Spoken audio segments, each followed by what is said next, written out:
Fake eggs eeyyen killee sobaa maaliif hojjetama? Maalirraa hojjetama? Akkamitti hojjetama? Garaagarummaan killee dhugaatii fi fake eggs jidduu jiru maali? Sammuu namaatii fi qaama namaatirrattoo miidhaan inni fidu ni jira? Eeyyen an Ibroo Shataati. Warri chaanala kanaaf haaraa taatan subscribe, like godhuun dagatinaa isiniin jennaa. Kun viidiyoo lammaffaati. Akkuma maqaa isaatirraa hubattan fake eggs jechuun killee rabbiin hin uumin yookaan man made hojii ilmi namaa hojjete jechuudha.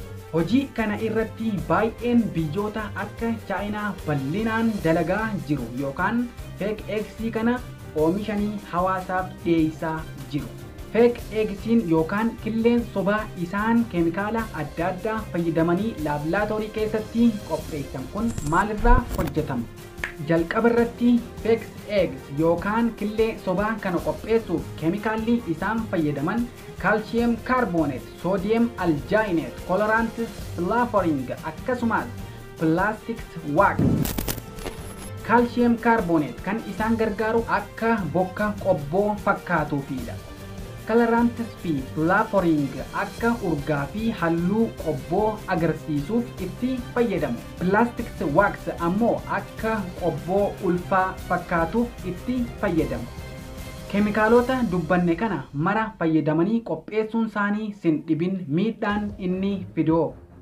Toxins cancerii, hormonal imbalance, dhukkuba tiruu fi sombaa, dhukkuba garaa fi xaxama narvii. Dhukkuboota kana hundaaf nama saaxiluu danda'a. Sababni isaas keemikaalota jajjaboo seeliin qaama namaa damdamachuun dandeenye over keessa baay'isanii waan keessatti fayyadamaniif jechuudha.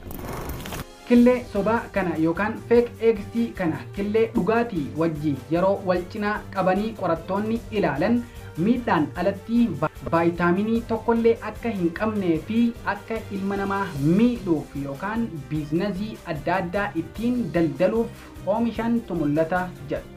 Egaan daawwattootaaf hordoftoota keenya nyaataaf dhugaatii keessan keessatti hubannoo guddaa akka qabaattan isiniin jenna.